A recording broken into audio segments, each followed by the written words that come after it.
I'm Jody. I'm an alcoholic. Enjoyed the experience with this step as it's laid out in the Big Book with the help of a Big Book step study sponsor and a loving God, and I try to practice all these steps on a daily basis. It's really good to be here. I love this chapter. It popped out to me today. I didn't realize, I counted over 5 times where they mentioned the word prejudiced. Prejudice. I was so prejudiced against anyone that had any kind of spiritual connection growing up. I was not raised with any kind of religion, church. I had friends that went to church, and it's interesting because this whole feeling of different, being different that a lot of us feel growing up started with religion. I don't know how it happened. It's not like I remember being on the playground like, hey, I was baptized, were you? But I was not.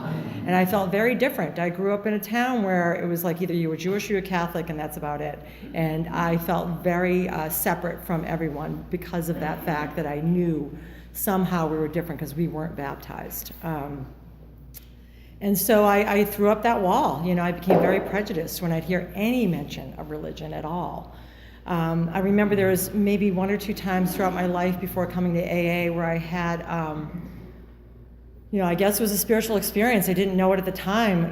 One time I was out at UMass. I was pretty wasted. I was at a frat party, and I really thought I was going to die. I just remember laying down in a room, and I couldn't move. And I remember I would see people come in, do their drugs, go out, come in, do their drugs, and go out. And no one came to check on me. No one was there, but yet I felt a presence. I felt comforted. I felt that there was a presence with me, and I just marked it up. I was wasted. I was pretty messed up. That's probably all it was. And so calamity blocked it out again. And it wasn't until I got to AA that I heard that word God. And early on, I started going to meetings, but I wasn't going to stop drinking right away. And, of course, I won the book at the raffle. And I remember, looking up We Agnostics, and because I needed that. I always thought I was an atheist. I don't even think I really knew what an agnostic was. And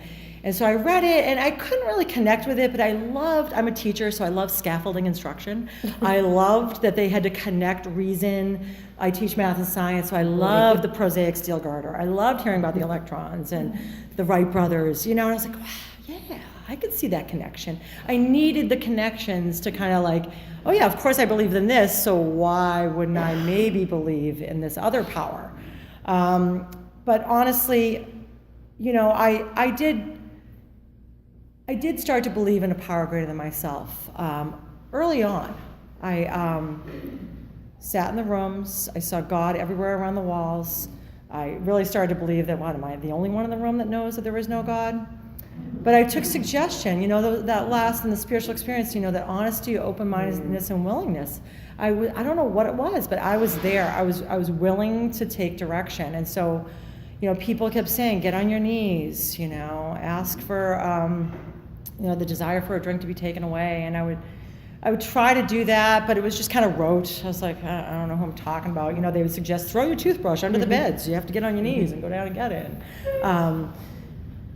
And then I heard something, and that's the thing, I really believe God speaks through people. So I heard something at a meeting once that coincidences are God's way of staying anonymous. Mm-hmm. And it was like, as soon as I heard that, it was like, there was a whole week or 2 of coincidence after coincidence after coincidence. I couldn't even deny it anymore.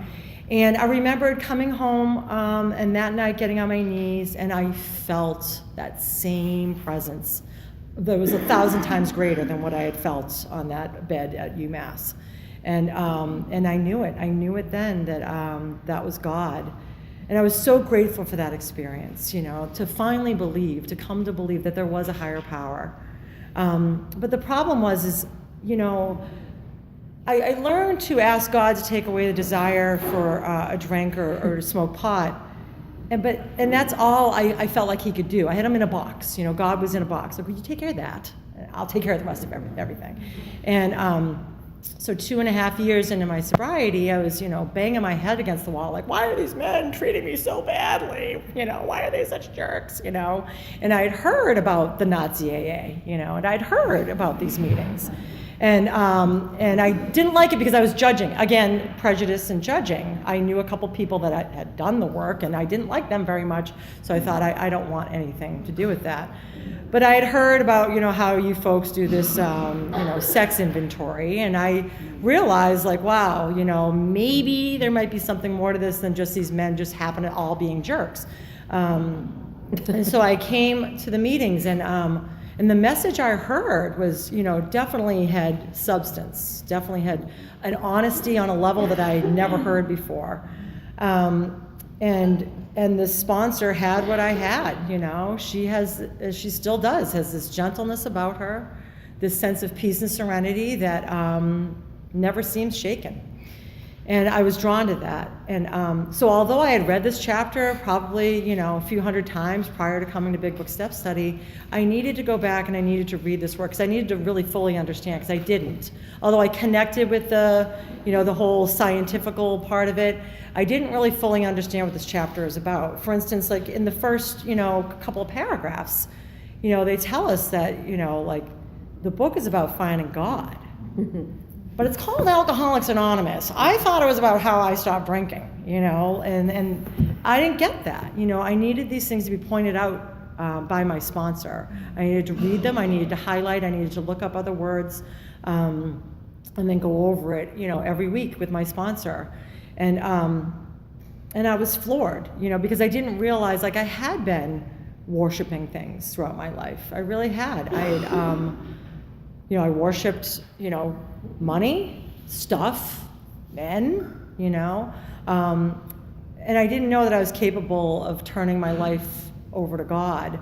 And I know this is just the first part of the reading, but, in the spiritual experience, it talks about, having this, new reaction of life and just coming to believe, just realizing that there was a higher power out there wasn't enough. To change my reaction, I needed to do the work, and I needed to be willing for that and not close my mind. Because, I think the last thing that I did with the Big Book Step Study sponsor that, I remember when I first asked her, she's like, and I was like, I know you do a 4-step, I just want to do the 4-step, I'm ready, I did 1, 2, and 3, so let's just start on the 4th. She's like, no, honey, I think we'll go back and we'll start with step 1 and we'll read, and I needed that because I needed to learn about my disease. She told me that in steps 1 and 2, that's what I'm doing, I'm learning about my disease, and it didn't matter me reading it by myself or reading it in a general group. I needed someone to point things out to me.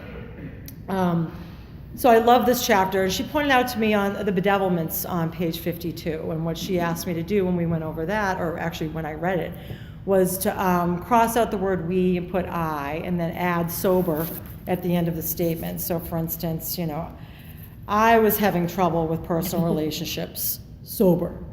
I couldn't control my emotional nature, sober. I was a prey to misery and depression, sober, and that was the case.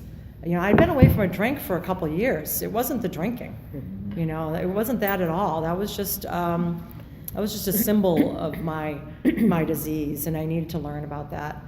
So I learned by going through this reading that, God either is everything or he's nothing. And I wish I could say that, and from that day on, I knew he was everything, and it's not. I take my will back every day. I start to rely on my human resources. I start to make people, the person I'm worshiping, like the job. Oh, is that principal going to praise me? And I can easily fall into that. And I look at it as like a continuum, because if I'm not here where God is everything, I'm in some gray area where he's maybe not nothing, but he's certainly not everything, and I can get crazy again, and I fall back into being a prey for misery and depression, and it doesn't take too long. Get me away from meetings for a week or two, not calling people, and it happens. And when that used to happen a few years back, I used to beat myself up about it. I've been through the process. I should not be feeling this way.